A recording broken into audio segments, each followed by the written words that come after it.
What's going on, guys? WorldWideChels back again with another video for you guys. I hope you're all having a lovely day / evening. As you can see from the title, massive news for Chelsea fans. I'll be giving you all the latest gossip around the club as well in the last 24-40 hours. So if you enjoy my content, help me out by liking this video, subscribe if you're new here, and hit the bell notification to stay tuned with WorldWideChels because in all my videos, please comment your thoughts and opinions on each topic I speak about. Make sure you check out the WorldWideChels podcast on Spotify, Apple Podcasts. I'll be uploading 2 episodes every weekend, whether it's on Friday, Saturday, Sunday. Please check it out. Hopefully you guys can tune in a lot more. So we have major news from the Athletic, very close source to Chelsea news. They've come out and said Abramovich is prepared to back coach Frank Lampard in the transfer market by adding 2 marquee signings to the squad. Attacking players are a priority with Havertz, Jadon, Sancho, Dembele and Timo Werner all expensive targets. It also goes on to say Frank Lampard has made a left back a priority to be signed. Despite many options over the last couple of months, Ben Chilwell has been reassured to the Athletic that he is still #1 target for Frank Lampard. They've also said to the Athletic that Abramovich is very keen to get 2 big signings and if needed, more business over, the next couple of months to make sure Chelsea are in line to improve as a club to give Frank Lampard where he wants to go with this squad because he's been suffering. We know we've not been signing players in the last summer. We haven't signed anyone in January. We're very close to signing Ryan Fraser. Frank Lampard gave the approval to sign the player, but Chelsea pulled the plug against submitting a bid. So luckily, we didn't sign that type of player. No disrespect to the player. Decent player, but not the Chelsea level that we should be looking at to go on to the next level. So my question today, guys, is who are you going to really sign? Kai Havertz, Jadon Sancho, Timo Werner, Dembele? Who do you think these 2 big signings will be? Or do you think Ben Chilwell is part of these 2 big signings? Because before this COVID scenario, Ben Chilwell was valued at 85 million. Athletic have said that Chelsea should be able to get him a lot cheaper. But we're looking at about 50 million at least for this player. And I don't think it's worth it. I genuinely don't think it's worth it. We've got Tagliafico, 22.4 million. We've got Alex Telles, less than 35 million pounds. These are cheaper players that are either similar or better level than Ben Chilwell. Now, of course, if Leicester bring the money down, then it's understandable. We should be considering the bid. But English talent, just overrated in general in terms of overpricing.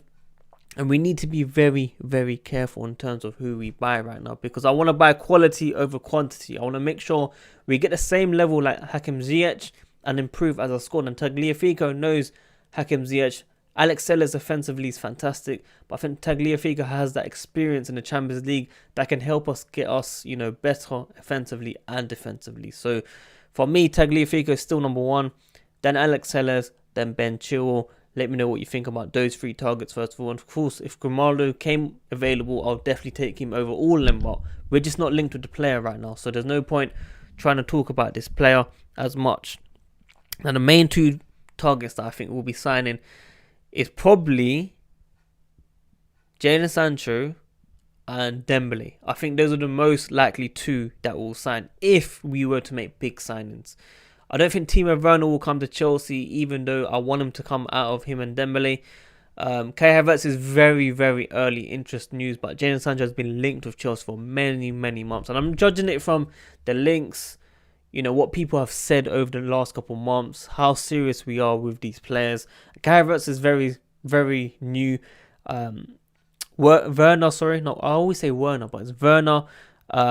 Has been linked with Liverpool so much. He has this heart on Liverpool, and Liverpool have pulled the plug, and he could come cheaper next season. Now, ask my last video, Chelsea fans, should we sign someone that has the mindset to join that club? Now, I had a lot of feedback. People saying, what about Fabregas? He wanted to join Arsenal. Mikel wanted to join United. People change minds. People change. Why can't we adapt for this player? And you know what? You're right as well. Honestly. Everyone that talks about the bigger picture has a good saying. This is what I love about opinions. This is, I was very in the middle. Like, I wanted Werner, but I didn't know if we should sign him now. Because, of course, ESPN said that Chelsea are trying to convince the player. Now, Telegraph are saying Chelsea are plotting a move to snatch Werner under the nose of Liverpool. His release clause of 53 million runs out June the 15th and drops to 36 million in 12 months' time. What does that exactly mean? Yeah, it finishes, but that doesn't mean the Red Bulls are going to be considering a lower fee now. They can push it on until 12 months and try to send him for as much before the 36 million kicks in. So I don't think it's a massive difference, but Chelsea could do like a Pulisic type of deal where we sign him in January for a lot cheaper and just let him play until the end of the season, and then he comes in the summer. That's how I can see this move happening. But right now, I don't think Chelsea will be, pushing as much for Timo Werner. It's going to be very interesting. Anything can happen. I could be wrong. I hope I'm wrong. I hope we get this type of player. But it's very, very interesting times for Chelsea fans.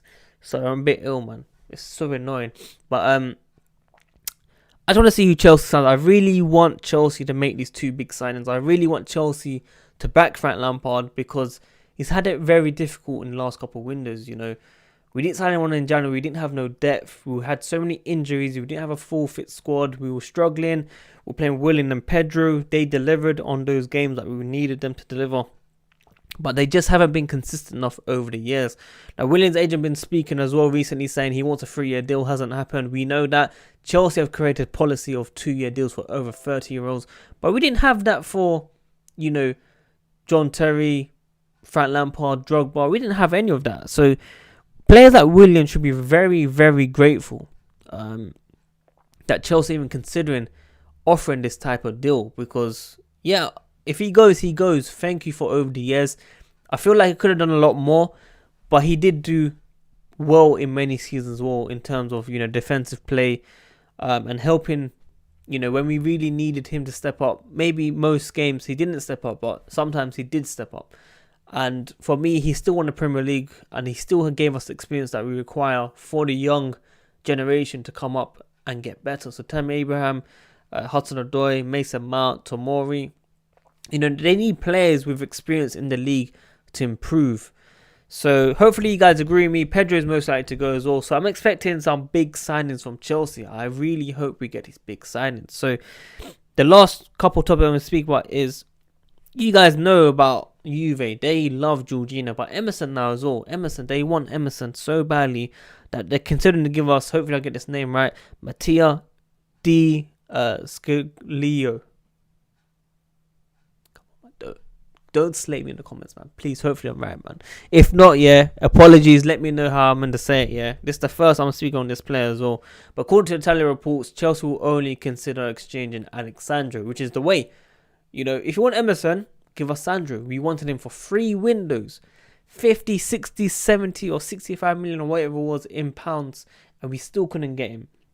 It was really annoying those days, man. I remember before the sorry days, like Conte era, Conte tweets back in the days was the one, man. But that's what's being said right now.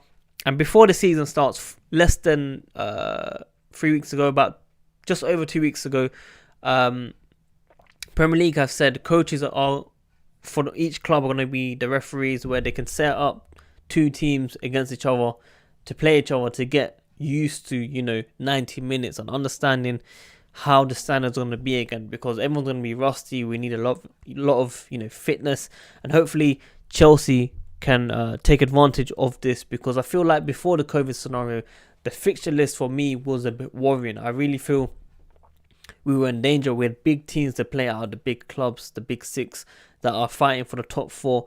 I felt like we had the hardest fixtures to come, and of course the last 2 games, Liverpool and Wolves, that would have been worrying for me, especially when Liverpool are pushing for the title at the time.